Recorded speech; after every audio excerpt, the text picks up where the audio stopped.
What is up, my friends? Welcome back. I'm the Zim. This is the Zim Video and the Creative Mind Podcast. Thanks a lot for hanging out with us today on the YouTube. We're doing another live on YouTube. So the reason I say this is the Creative Mind Podcast as well as the Zim Video is because I publish it on both places. However, if you're watching on YouTube, you get to see it first on YouTube. And today we're going to be talking all about the MCU and most specifically the last episode of the Falcon and the Winter Soldier and how amazing it was. I just realized I didn't set up my background like I like it, so I'm going to do that real quick.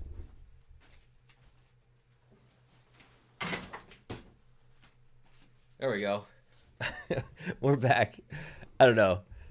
There's something about it. I was like tweaking a little bit. But anyways, here we are back. So if you want to support this, I mean, if you're on YouTube, we have the super chat, we have chat badges, we have all those ways. If you're watching this after the fact, if you're listening to it after the fact on YouTube, it's you have the applause feature. Of course, subscribing is super amazing. Subscribing to the thing. If you have any questions throughout the show, those that are watching live, feel free to put them in the chat. I think so. This is the second time I've done this show live, and I learned something the first time around. Is kind of I'm gonna focus on just getting my thoughts and ideas out. I do a few live things here on YouTube, and some of the things I'm learning I can do, like it's all about interaction, and some things it's like let me just say my ideas and then I'll kind of go back through the comments or something. But I'm prioritizing just my thoughts and ideas a little bit. So anyway, that's how it's working on YouTube. If you're listening to this after the fact on the Creative Mind Podcast, and you want to make a comment based on something I said, then you have to go over to the YouTube side. Or if you're watching this on YouTube and you're like, man, and you're not paying for the premium feature on YouTube where you can turn off the screen and put the phone in your pocket easily, and you want more of a podcast experience, then each one will be in the description of each place. So you can find the other place in the description on YouTube. You can find the podcast on the podcast, Creative Mind. You can find the YouTube. All right. I think that's it. Oh, and support. The biggest thing, I'm trying to get 100 Patreon supporters by 2022, the year 2022. So right now we're up to 9. If you want to support this, it's patreon.com/thezim, and the link is in the description on both places. So consider it if you found anything I've ever done enjoyable and find value in any of it. I would super love your support. Trying to create a job versus get a job, and this is what I'm trying to do. So let's do it. Your support is amazing.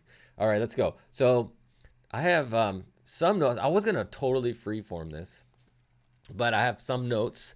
But so we did the last episode. What'd you think? Did you think it was as amazing as I thought it was? So what I've noticed from the kind of the other pundits out there. So the places that I listen to other ideas the most is the John Campea show. I got the Rob Core. It's Geek Culture. I remember Geek Culture Explained, I think is what he calls it. But he also has a show called Comic Books Explained. The Rob Core on YouTube, and then on YouTube, New Rockstar. So those are the 3 places I tend to listen to the version of me out there. In a way, they've been doing it a lot longer. They have a lot of different ideas. They do a lot more diverse things. Like John Campea is all movies, all different movies and stuff. New Rockstar, same thing, kind of all different movies. And then the Rob Core is all different pop culture and comic books in general. But this show here, what I'm doing is just kind of narrowly focused on just the MCU, and that's it. And we've been able to do it for a few episodes of WandaVision, and then I've done it for every episode of Falcon and the Winter Soldier, kind of like an after, let things digest a little, let the internet decide what it wants to say. And we kind of, part of this idea of the show is to react to the reactions and also the show itself. And one of the things I've personally noticed is I like this show way more than most of the other pundits out there. Like most of the other pundits are kind of a lukewarm reception to it. They're like, it was good, really well produced, like But I'm like, this was freaking amazing, and I'll tell you why. For me, it was so amazing. But in comparison, let's do first before we jump into that. Before I tell you why I thought it was amazing, let's do. I want to compare it to WandaVision a little bit and go like, okay, so we have these two different treatments of a Marvel MCU show on Disney Plus, how it's potentially fits into the greater cinematic universe. Kevin Feige has said that he doesn't want the basically TV shows, the Disney Plus shows, I'll say, to affect. Like, you don't need to have watched these to understand the the movies. And a good example that I kind of recognize by watching Falcon and the Winter Soldier. So we end Endgame with Old Man Cap giving the shield to Sam. And then we end Falcon and the Winter Soldier with Sam being Captain America. So if they decide to do another show, another movie with Captain America. Oops, my video went off. Sorry, guys. Coming right back. I gotta touch the camera. First thing, so that Patreon I was talking about and support for the channel. First thing I'm gonna do is buy a new webcam. But I'm still here, so I'm here now. But so you don't really need to have seen Falcon and the Winter Soldier to understand that Sam is Captain America if all you're doing is watching the movies, because you saw the end of Endgame. He got the shield. He was told by Captain America, this now belongs to you. And then when we possibly pick up in the next movie, we see Sam as Captain America. So logically, we didn't have to see this whole kind of origin story of Sam as Captain America to understand that he was Captain America. So that's kind of an example, I think, of how they are allowing us to not need the series, to these Disney Plus series, to understand what's happening in the overall MCU movies. I mean, possibly there are some new. Obviously, there's going to be nuance. Like, is John Walker is U.S. Agent gonna show up in an actual movie? So then it's like, well, where did he come from? Are they gonna explain him when he does show up on the big screen if they do it that way? There are gonna be definitely some things to explain, but not everything. But so let's compare this. Going back to my original question, comparing Falcon and the Winter Soldier to WandaVision, and is it possible to say which one was better or not? Because clearly they were two different styles of movies.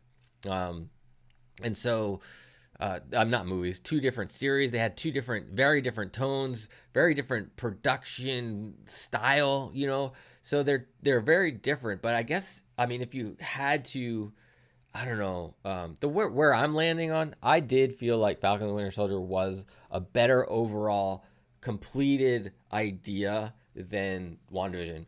And it's comparing two amazing things. It's not like saying one of them sucked and one of them was better. It's like, these are both amazing, but one was a little more amazing. And to me, if I'm putting my money on it, I feel like Falcon and the Winter Soldier was slightly more amazing. And the reasons why I'm saying it is because I feel like the overall production of the entire show was a lot tighter, much tighter. Like, the visuals, the camera work, the soundtrack, the costumes, everything was on point for the most part. There's a few things I had issues with. Well, one thing I can think of, I mentioned last episode, which was some of the soundtrack choices in the episode 5.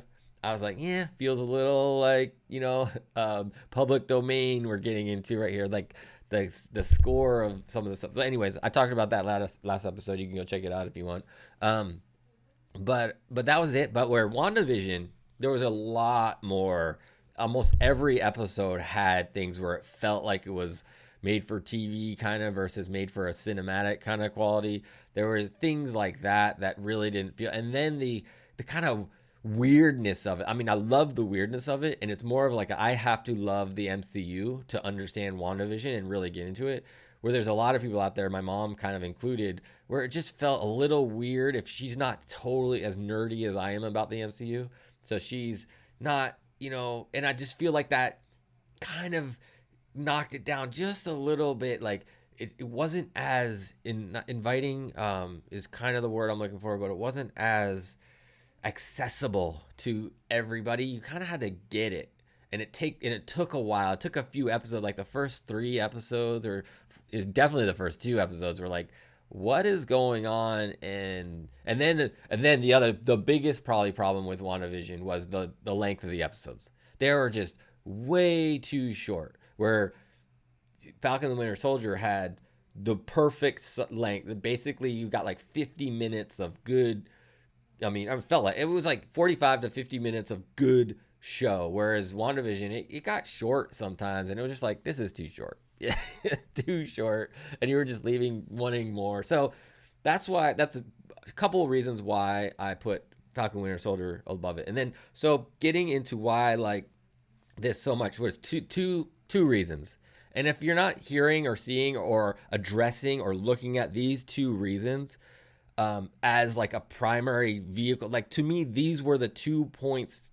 This is what I feel is the point of this show, more than anything else, more than developing the characters, more than anything. And the 2 points was addressing racism in our society. Number one, like big, like super huge. This is like one of the most important issues in our society, and they addressed it head on and talked about it. And I'm like, thank you for doing that. So that was number one biggest reason. And number 2 biggest reason was addressing mental health. And I know WandaVision addressed mental health. It was a big part of it. Going through grief is a big part of it. So they kind of addressing mental health and things like that. But in the way they addressed mental health in this one, just felt like, and combined with the racism idea, was just super important.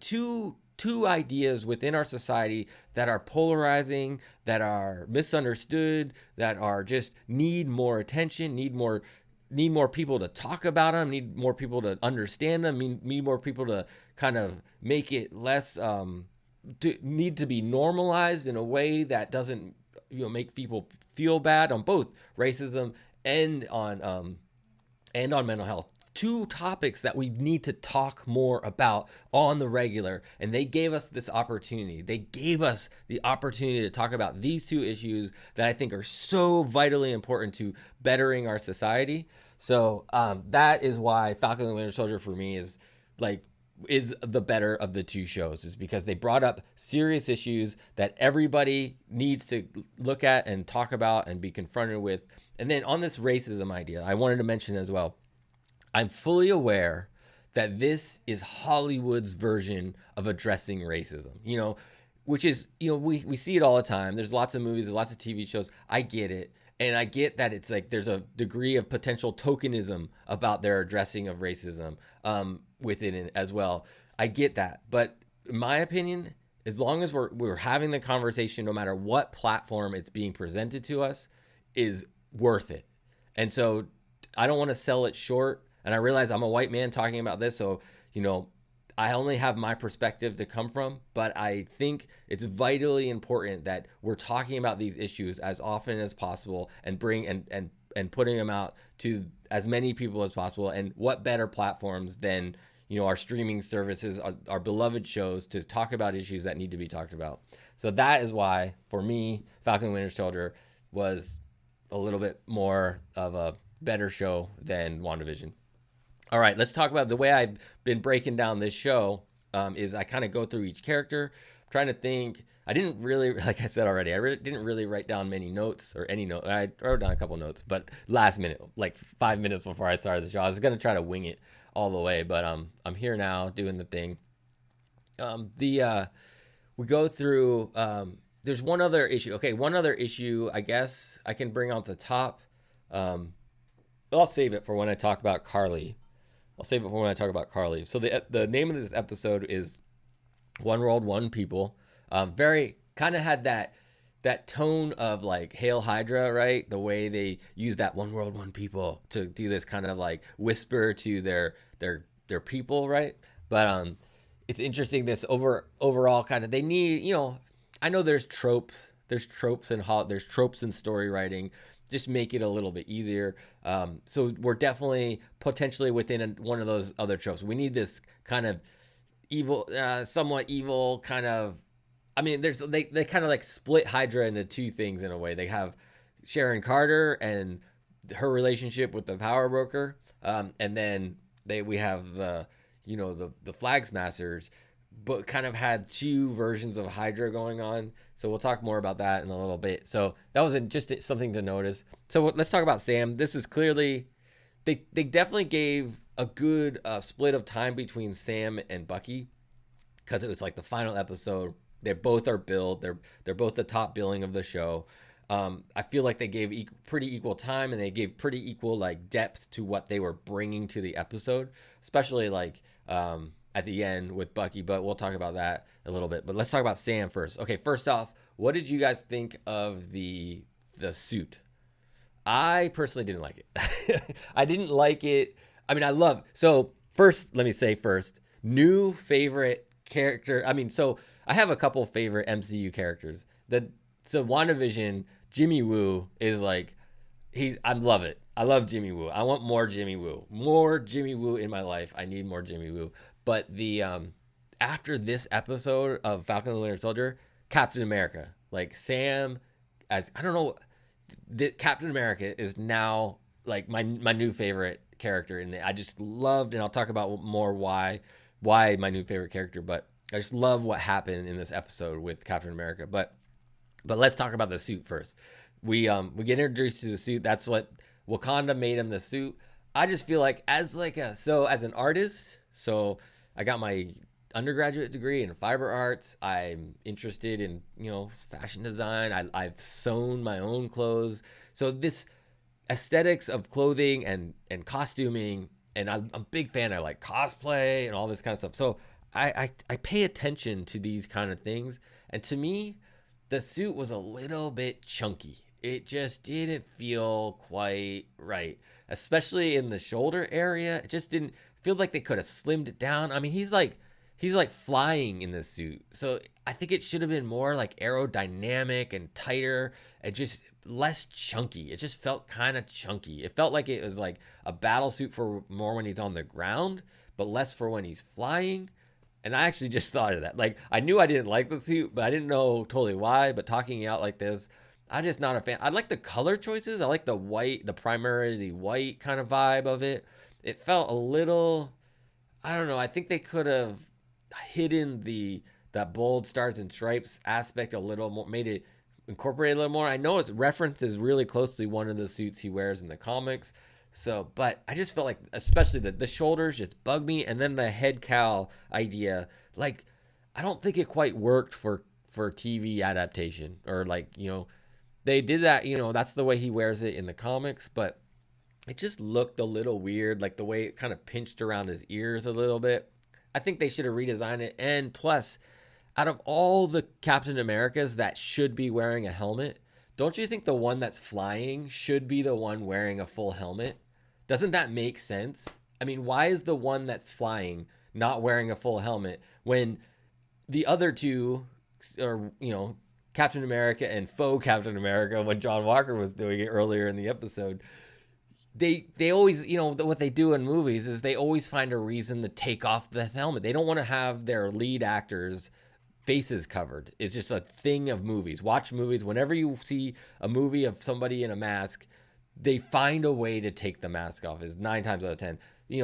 Barring two things I can think of. Mandalorian, it's not really about taking the mask off. And I watched the movie Judge Dredd with Carl Urban, and I don't think he took his mask off ever. I don't know. But so like those are two exceptions, but 9 times out of 10, or like 9.9 times out of 10 in movies, they're always looking for a way to take the mask off. So, and the helmet mask idea. So the fact that Sam didn't get a full helmet for his role as Captain America just makes no sense to me. So there's my thing.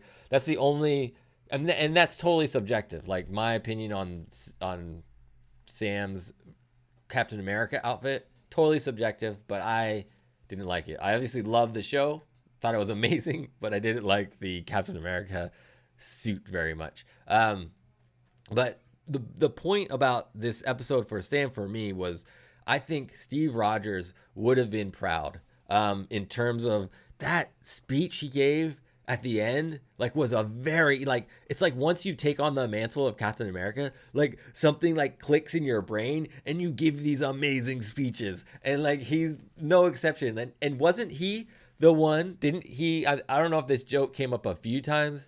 It did come up two times I can think of. It came up in the rest of the Marvel Cinematic Universe. Is when in Captain America Winter Soldier, when Steve Rogers, Captain America, is standing in the kind of PA booth inside of the Shield headquarters, and he's giving this speech over the intercom to everybody in Shield, and then the Falcon says, "Did you practice that, or did you come on? Was that off the top of your head?" So he makes that joke about the speech, and then later in Endgame, Rocket does kind of the same thing with Captain America. He's like, he's pretty good at that, So that idea that the whoever is holding the mantle of Captain America just automatically has the ability to like make amazing speeches. It's like perfect. It's so good. I just love that kind of attention to detail with how they wrote the characters. And I'm really, when Falcon, honestly, when Anthony Mackie first was cast as Falcon, I wasn't totally convinced. Like I wasn't, but he's really like something about he has personally developed this character into understanding Captain America, and this arc that he went through in this show with dealing with racism and dealing with this whole idea what like he was confronted with. Just amazing. I think it was really well written and really well acted. I really believed Anthony Mackie's portrayal of the struggle that he was thinking about, and and they really showed him as someone that deserves, like, he's a kind, compassionate person to his sister, to his community, to Bucky, and like he gets that, and like he was like a VA therapist, like, kind of person. So he really has a compassion in his heart, which is really, I think, this whole idea of the serum kind of accentuate or elevates or brings out more of who you already are.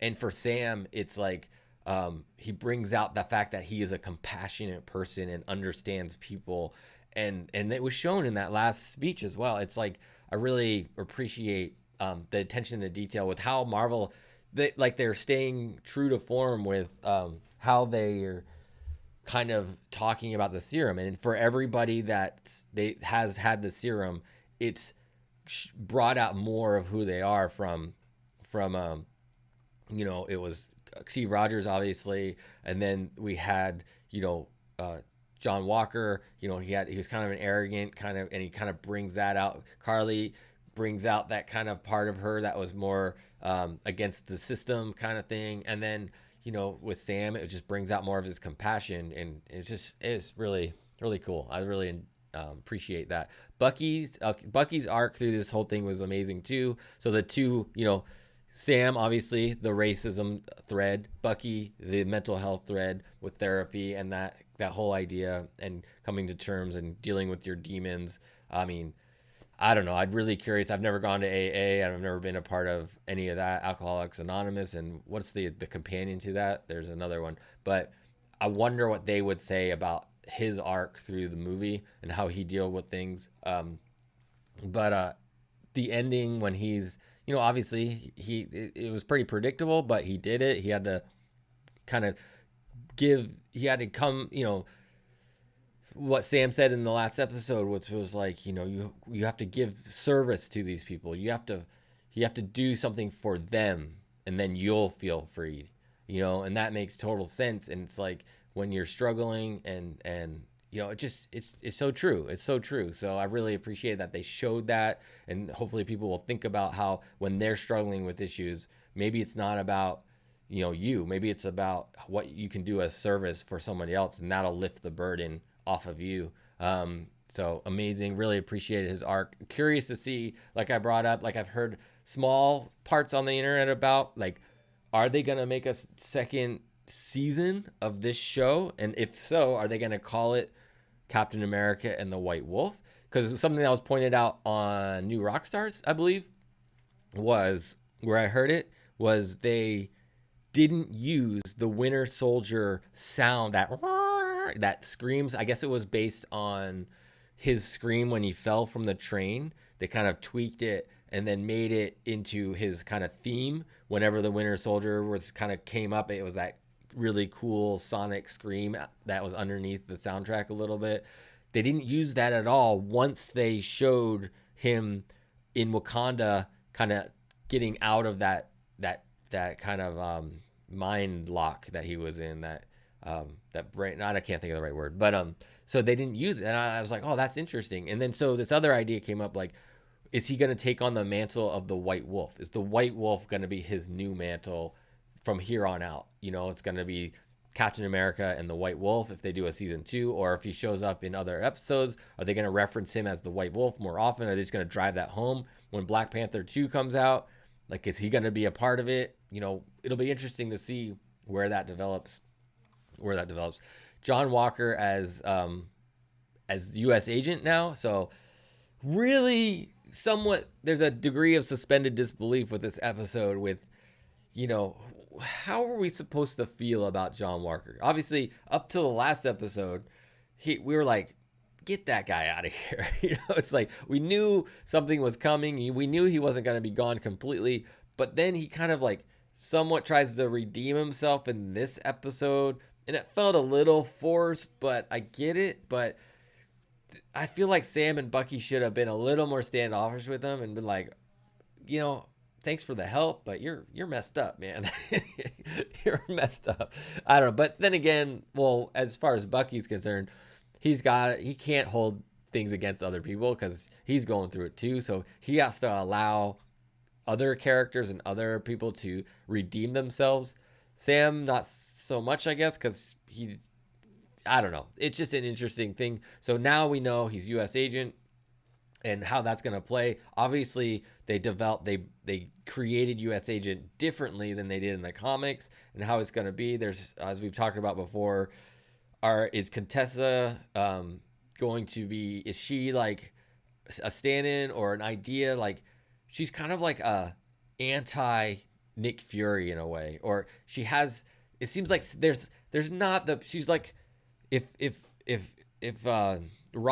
Thunderbolt Ross was more of a Nick Fury, she's like Thunderbolt Ross's version of Nick Fury, you know, doesn't quite see the whole picture and has this agenda, kind of military agenda, and maybe they're working together. Are they going to create the Thunderbolts? We'll talk about Zemo in a little bit, but he plays a factor into this whole thing, which is how the comic book's written it, and it's just interesting to see that. But like, where is John Walker going to be in this whole concept? The U.S. agent going to be, where is he going to show up next? Are they going to make a U.S. agent series? Are they going to make a Thunderbolt series so they don't even ever bring U.S. agent into the cinematic universe? They just leave them in the Disney Plus universe, so it won't be confusing for people in the cinematic universe to go like, well, who's this guy? Oh, you mean I have to watch Falcon and Winter Soldier to know where this guy came from? Which is what I've heard they're not going to do. I don't know. We'll see with that.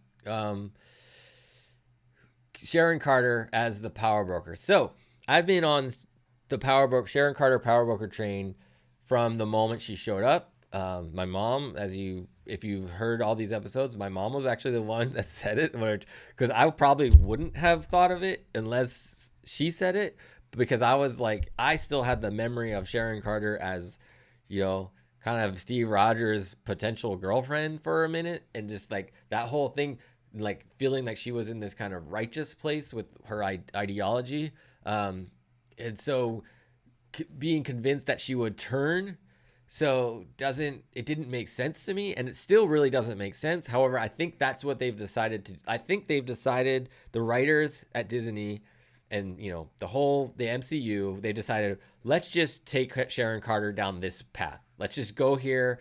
If it doesn't totally make sense, who cares? We're going there. No big deal. And this term, if you don't know, suspended disbelief, I've used it many times. It's something it's a term used in movie making, because there are certain things where you just can't explain every detail of. So you just have to go, okay, I'll suspend my disbelief. I'll believe this is possible just for the sake of the story and not going to get hung up on it.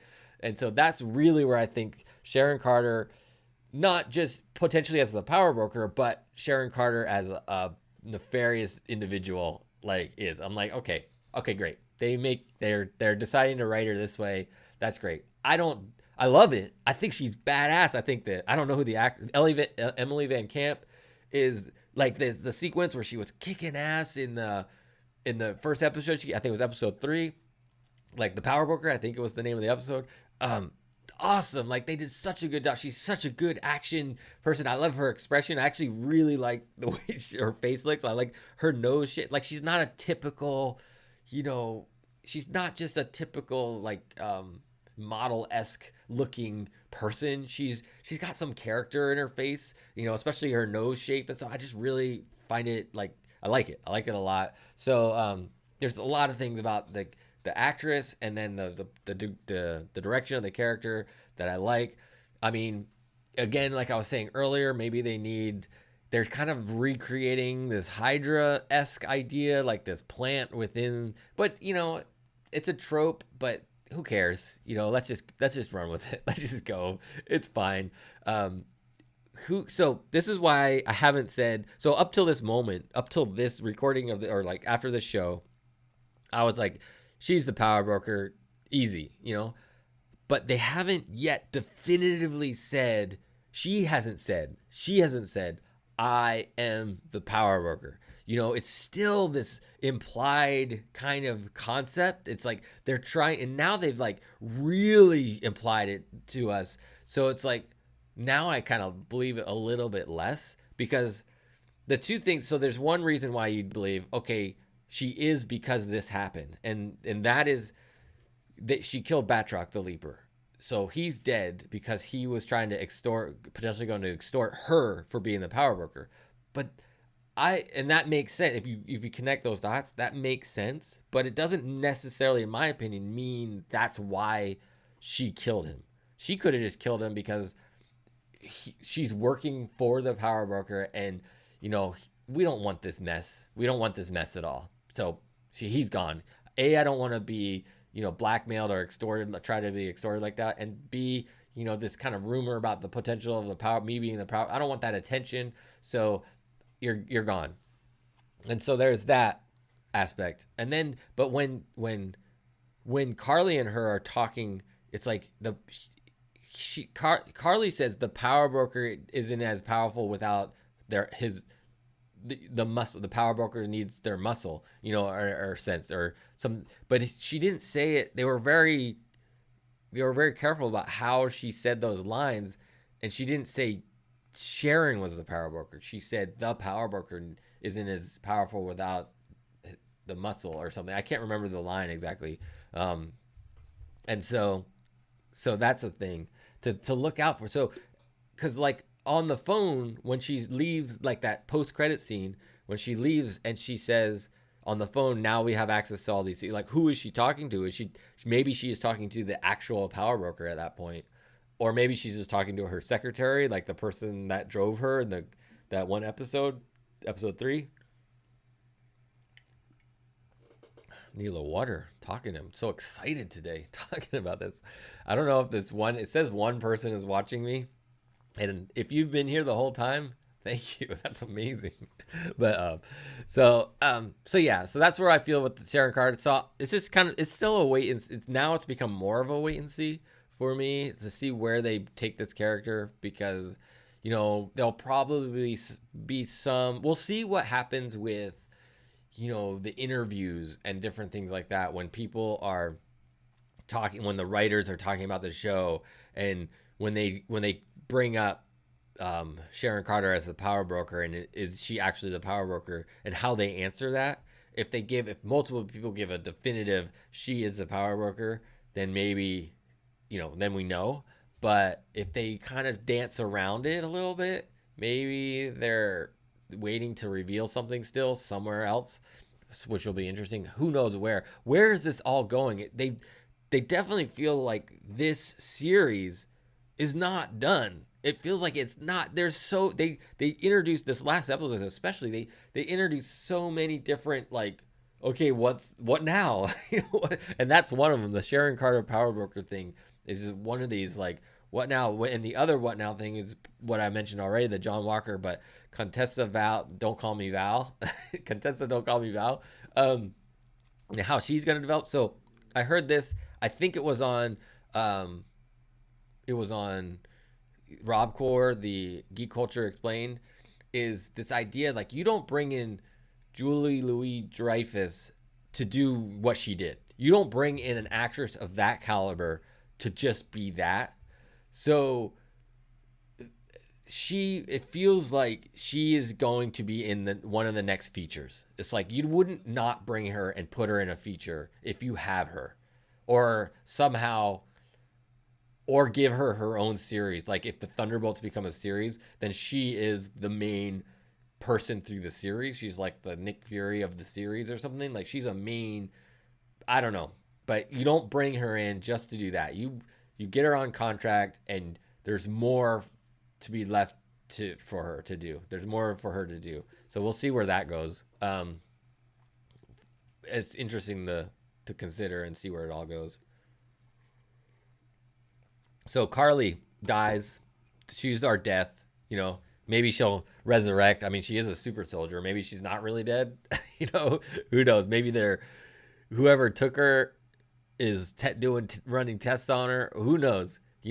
Maybe we'll see this kind of like Frankenstein's monster Carly. I don't know, but because one of the things about the MCU is the fake death universe. Like nobody really dies. It seems like everybody kind of comes back. I mean, at some point we're gonna see Iron Man again, especially since they've opened up this. We're gonna see a Robert Downey Jr. Iron Man, is what I'm saying, and obviously we're seeing Black Widow again, even though we know it's before the fact. Even though she's dead, we're gonna see her again. So, but the fact that they're opening up the multiverse and all this stuff, we're gonna see these characters pop up in maybe small roles somewhere here and there, but they're gonna come up again. Anyways, the fake death universe, and then of course what they did with Loki, which is like he died in one timeline, but we're just picking up a secondary timeline of this character. So, and now he exists. So will he be wrapped back into the main timeline at some point because we all love Loki? I don't know. We'll talk about that later. But that's an interesting concept to think about. But Carly. So here's the thing. Like the guy Eric Voss over at New Rockstar says, he makes the comparison of the insurrectionists in January 6th with the Flag Smashers, and then says, don't make that comparison. And it's like, how can you not make that comparison? That's like, I think you're just fooling yourself if you're not making a Flag Smashers insurrectionist comparison. How can you just not make that? It parallels perfectly two ideologies that are misguided zealots and use violence and insurrection and that kind of thing to try to attain their goals. I mean, it's like you can't get more parallel. You can't make a closer comparison than the Flag Smashers with the insurrectionists. It's just like, I don't know. So I just wanted to say that.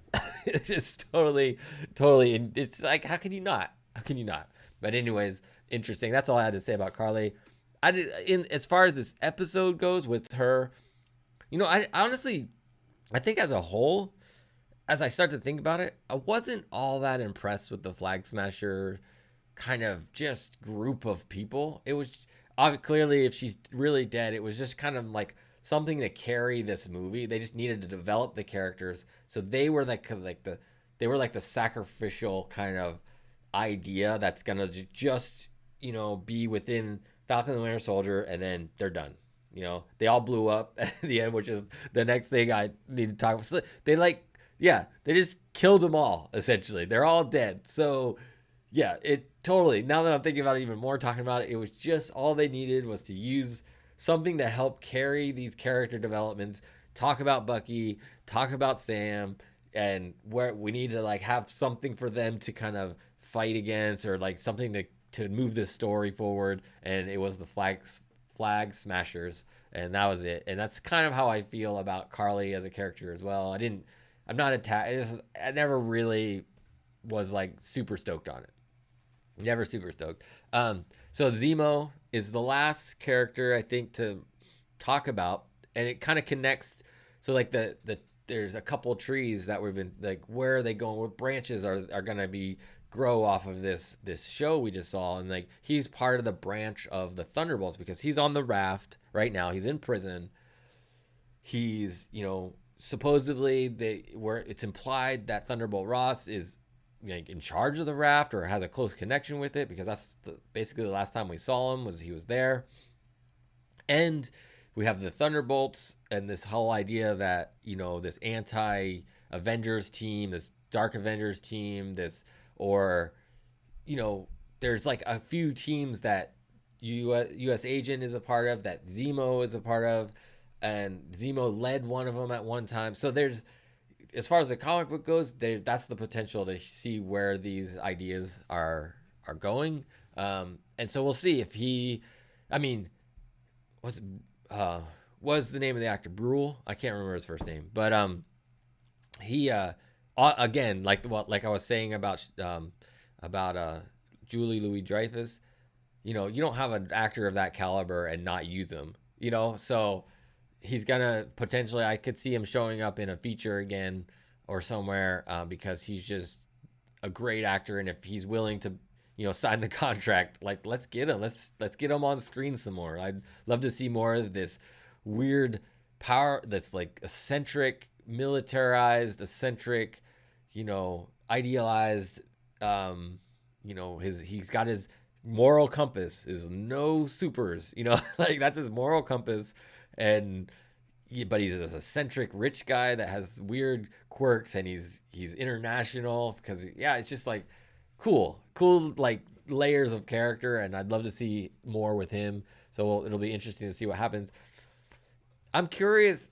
So somebody else, one of the other shows I watched, made the connection that even though the butler was kind of the one that pulled the trigger on the bomb, at first I was like, okay, so if the butler can do this, why was it so tough for everyone else to kind of like, why was this movie why did we need 6 episodes to like finish this off? But I realized somebody said that Contessa, that little play where she's like, oh, maybe I did it, maybe I was involved, maybe I wasn't, or maybe I was, like that whole play. So she probably was involved in it, and he just helped, and they worked with Zemo in some way. I don't know. They were like, we need somebody. Hey, Zemo, do you have somebody we can use to, cover this or help this out? So, so that's what I think about that. I was kind of like, how's the butler able to do this? But anyways, that's it. So what did you guys think about the Falcon and the Winter Soldier as a whole, as a final episode? As I said at the beginning, I thought it was amazing. I'm excited. My son actually watched through all this one, so I'm excited to talk to him about this. My son and daughter both didn't watch WandaVision, so when the pandemic ends and we're able to kind of travel through between houses again, top of my list of priorities is watching these 2 shows. Like, just have like movie night and just sit down and watch the whole thing in one shot with my kids, pop popcorn, and just kind of take in that experience. The Falcon and Winter Soldier one will be a little bit tougher because it's basically 6 hours. It's longer. The WandaVision will be a little easier because they're shorter episodes. But what did you guys think? I mean, if you want to tell me, you can do it in the chat, or you can do it after the fact in the comments on the YouTube. And I'd love to hear what you guys think about the show and what you're hoping for the future. What's some of your hopes that they take these characters. But I love Captain America. I really hope they make a Captain. I heard actually somewhere that they're planning to make a 4th Captain America movie, and having Falcon or Sam as Captain America in this like feature movie. I want that so bad. I want this Captain America's feature movie. I want that so bad. I'm so ready for it. Let's bring it. Let's do it. I'd love to see where that happens. I'm looking forward to see where he potentially pops up in other movies, like the crossover ideas. It's like, even though, so many of our movies, like Thor Ragnarok is Thor's movie, I mean, it was also a Hulk movie. I mean, it was like and so what other movies is Captain America going to be a part of in the future that's like not a Captain America movie? Looking forward to see how that plays out as well. Hey, Roz XZX, thanks, man. I'm getting close to wrapping this up. If you're loving the MCU like I am, I'd love to hear your thoughts, or if you have a question or anything for me, MCU related as a whole, or Falcon and Winter Soldier final episode, or this series. If you want me to like answer something for you, then drop it in the chat. But I appreciate you letting me know that you're here. That's awesome. The last thing, and I've really just finished off, I think, everything I need to say about the Falcon and the Winter Soldier. But let's talk a little bit about Loki, because that is the next thing on the slate. So the plan for me for the MCU after show is basically, I guess I get a break until Loki, unless some really significant news drops. I might do something like just my favorite MCU movies and list them off, or I don't know, I might do something just to throw in just a reason to talk about the MCU. Maybe there'll be another trailer that drops. Maybe there'll be another trailer for Shang-Chi that drops that we can talk about. Maybe there'll be something like that. I think I don't have the dates in front of me, but isn't Black Widow even after Loki? I think it's after Loki. It's in the summer, and deeper into the summer. So we have those two things to look forward to. We have news that came out that Sony and Marvel are working on more things, where the Spider-Man, if you have Disney Plus right now, we can't watch the Tom Holland Spider-Mans on Disney Plus. They're not available. So, but they're working out an arrangement that those movies are now going to be available on Disney Plus as well. So that means they're in talks, and it'll be interesting to see what happens there. We heard from, just to talk about the greater MCU as well, we've heard that Doc Ock, I can't remember the actor's name, but we have Doc Ock from the Tobey Maguire cinematic universe.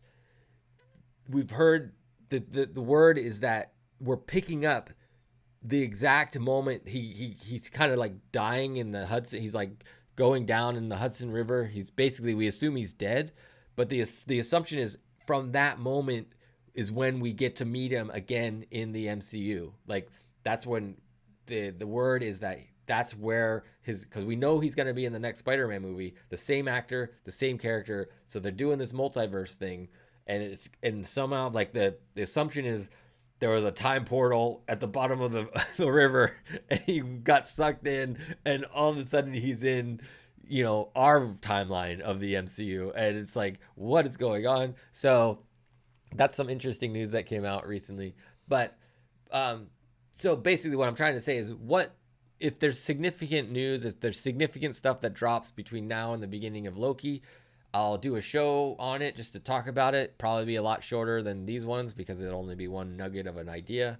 But I definitely want to keep this MCU after show going, this conversation around the MCU going. But it really is based on drops of things. It's not going to be a weekly show just because. It's like, if there was a show that came out, we'll talk about it as a post kind of reaction to the show, but also a reaction to all the other pundits that are out there talking about, well, not all of them, the three that I follow the most, which is John Campia's show on YouTube, Geek Culture Explained on YouTube with the Rob Core, and New Rockstars are the three places where I kind of check them out after something drops. They kind of do breakdowns, they talk about it, they give their ideas, and I go, I don't know if I agree with that.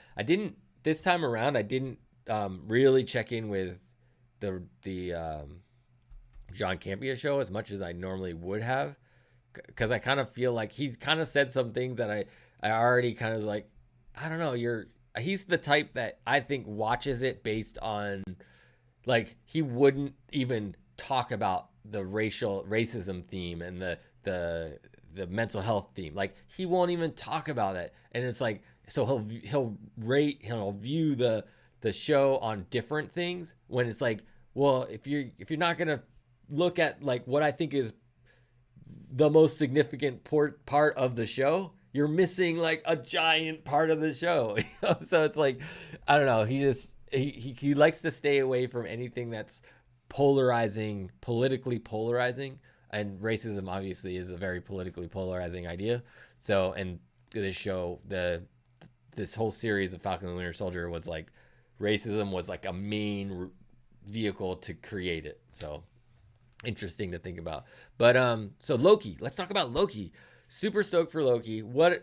It's June 11th is when it's dropping. So a couple days after June 11th will be my MCU after show about it. Super stoked. Are you stoked for it as much as I am? Obviously, all these shows. So we've gotten these different feels. We have the wizardy feel of but still earthbound, wizardy earthbound magic, you know, kind of weirdness, with WandaVision. We have like the military arm, the Captain America, the Winter Soldier, we have all Thunderbolt Ross, we have all the government, Stars and Stripes. We had this with Falcon and Winter Soldier, and then we have the outer worldly. We have like the introduction of the cosmic. However, a lot of it is gonna be connected to, well, it seemed like in the previews there was definitely a lot of outer worldly stuff as well, but they also is a lot of earthbound stuff as well. So it'll be interesting because clearly they have to connect it to Earth somehow. So they'll do that. But the previews look, I mean, I'm loving what I'm seeing in the previews, and it's going to be exciting to see where they take it, and then also how it connects to the greater MCU, and how it's going to connect to potentially like multiverses. I mean, they are just laying multiverse right out in front of us because that's what it's all about. So it'll be interesting to see if this show combined with what I've heard about Multiverse of Madness, Doctor Strange's Multiverse of Madness, are they trying to introduce the multiverse to kind of close it back together so that it's not confusing, or are we introducing the multiverse to keep it open so that we have all these different potential storylines? And then how's that gonna relate? Like, I mean, the X-Men, and the mutants and the X-Men, like this. It seems like there's two things with the X-Men and the mutants. They could either introduce them through the multiverse, and somehow maybe it like collapses back together, that's how we get our new timeline that we have has mutants that way. And then so we have this whole history of mutants, or mutants have always been around in the same way that who was it? There was a character that how Isaiah. Oh, I didn't talk about Isaiah today. Didn't talk about Isaiah, and he was one of my favorite characters. Anyways, Isaiah, you were one of my favorites. I appreciate. Was he? Yeah, he had a little bit in this show. Obviously, they gave him the museum thing. So Isaiah, I loved Isaiah. Isaiah was one of my favorites. But the way like Isaiah always existed in. Oh man, my camera shut off again. I'm still here. Like I said, give me a good reason to bring up my, the first thing with support from you guys. If you decide to jump on the Patreon and you decide to, do use super chat or whatever, support the channel with some money, then the first thing I'm going to invest in when I get enough is a new camera that won't shut off every 30 minutes. So I don't have to think about it, because obviously I just get going. But anyways, they could introduce mutants in the sense that they've always existed. They just happen to have been not available when the world was coming to an end, and like they were off doing something else. Potentially they could explain that they were, there was another, world threatening incident somehow, but you'd feel like they would have to like reference it in somewhere along the lines. Like somebody would have to, even though Thanos came here, this happened over here one time, and Cyclops and Professor Xavier and all those guys like took care of that one. It's like, but I don't know how they're gonna introduce the X-Men. It's like, I think I've said before that part of me wouldn't mind if they kind of wrapped up this version of the MCU, of the Marvel Cinematic Universe, and then just started it all from scratch again, and just was like, let's just start it all over and recast people and just do but I don't know. Is there enough Hollywood? I mean, there's so many people in Hollywood now that we love, like actors that we love, that are involved in the MCU as it is right now. It's like, would it be weird if they brought them back into a new version of the MCU with the mutants existing in it? I don't know. It would be weird, like as different characters. It would be so confusing. I don't know. So it'll be interesting. They've done such a good job up to this point with keeping the continuity really tight. The only chink in the continuity armor is Agents of Shield. Like they really wish Agents of Shield didn't exist. Like Kevin Feige's like, why does that show have to exist? It's like it was terrible and whatever. But yeah, but they've been doing a really good job of keeping the continuity really good and having these believable enough explanations why things happen the way they do, why superhuman people exist, why all this kind of stuff. And so when they introduce the mutants into this world, I'm sure they'll do a great job that makes us go, you're right. This is perfect. This is exactly how they should have done it. But the two things, it's a kind of one thing, but the two characters, I guess, that I'm most concerned with is Professor Xavier and Magneto, because they have that. Like a lot of other characters, you can kind of explain. They can start now and just kind of explain their story going forward. But because Professor Xavier and Magneto are supposed to be older and tied to, like, a lot of their comic stories are tied to like what we've seen in the X-Men Fox universe with World War II and just different things like Magneto being in that kind of realm, and just so it's like to have him start now just as like a new phenomenon. I don't know, I feel like you need that history to bring with them, but we'll see how it goes. All right, I did it. Thanks for hanging out. I mean, I got a few of you to watch me live, which was kind of cool. There's definitely cool. There's no question about it. Super cool. So hopefully we can grow this. Hopefully maybe something I say will get people interested after the fact, so that they'll want to check it out live the next time it happens, or not. As long as people are watching it or listening to it on YouTube or at Creative Mind Podcast. Either way, the links to either one is in the description of either one. So find it that way. And if you want to support, patreon.com/thezim, also link in the description. And I'm trying to get up to 100 subscribers by 2020. So you want to make that happen with me? Let's go. Let's check. I think I would have got notified if something happened during this stream, but let's check it out just before I turn it off completely.